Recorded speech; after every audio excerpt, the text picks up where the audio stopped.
Jonathan Kuminga maglalaro na mamaya kontra Sacramento Kings. At Kevin Durant may chance ang bumalik sa OKC Thunder next season.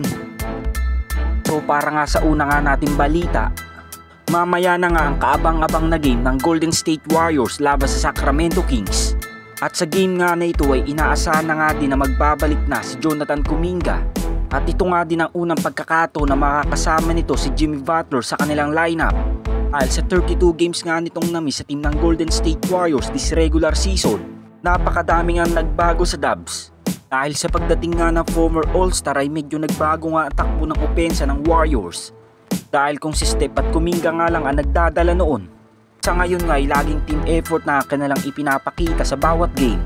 At laging nagiging kabilang na nga din ang kanilang mga batang players sa ganda ng inilalaro ni Steph at Jimmy Butler. Ganun pa man patungo sa game na ito ay mataas nga ang win probability ng Golden State Warriors. Dahil sa muli nga nilang pagkaharap ngayong regular season ay nasa 70% ang tsansa na manalo ng Warriors, habang 30% lamang sa Sacramento Kings. Ngunit balik nga tayo kay Jonathan Kuminga. Dahil sa kanyang pagbabalik aksyon ngayon sa team ng Golden State Warriors, patuloy pa nga din itong oobserba ng medical personnel ng Dubs.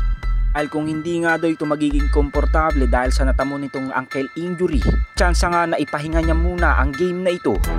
Subalit sa tingin ko nga ay hindi na nga tayo bibitinin pa ng Golden State Warriors dahil ayon na mismo sa Warriors head coach na si Steve Kerr. Magiging dahan-dahan nga daw muna ang panimula ni Jonathan Kuminga sa game na ito.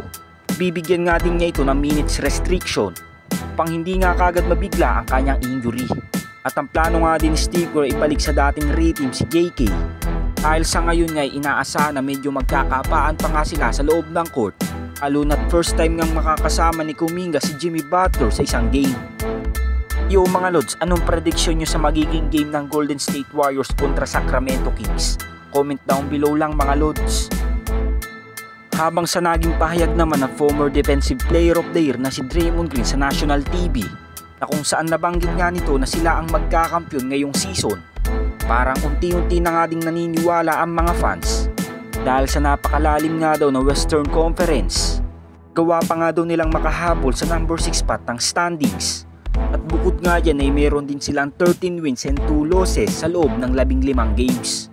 Nagbabalik nga din ang mala NBA Finals na performance ng 2-time MVP na si Stephen Curry. Dahil from 22 points per game nitong ina-average nung wala pa si Jimmy Butler, ngayon nga ay umangat na ito sa 30 points per game. At ang malaking dahilan nga dyan ay nagiging sapat na nga ang tulong na natatanggap ni Steph mula sa kanyang mga teammates. Samantala ayon naman kay Brian Windhorst ay may chance nga makabalik si Kevin Durant sa team ng OKC Thunder next off-season. Dahil bukod sa wala nang matatanggap na draft picks ang Phoenix Suns dahil sa ginawa nilang trade kay Bradley Beal at Kevin Durant, ngayon ngay mukhang magiging magandang offer ng OKC Thunder. Dahil ang possible na ma-receive nga ng Phoenix Suns sa trade na ito ay si Isaiah Hartenstein, Alex Caruso, Aaron Wiggins, 2 first round pick at 2 second round picks. Marireceive naman ng OKC Thunder ang former 2-time Finals MVP na si Kevin Durant.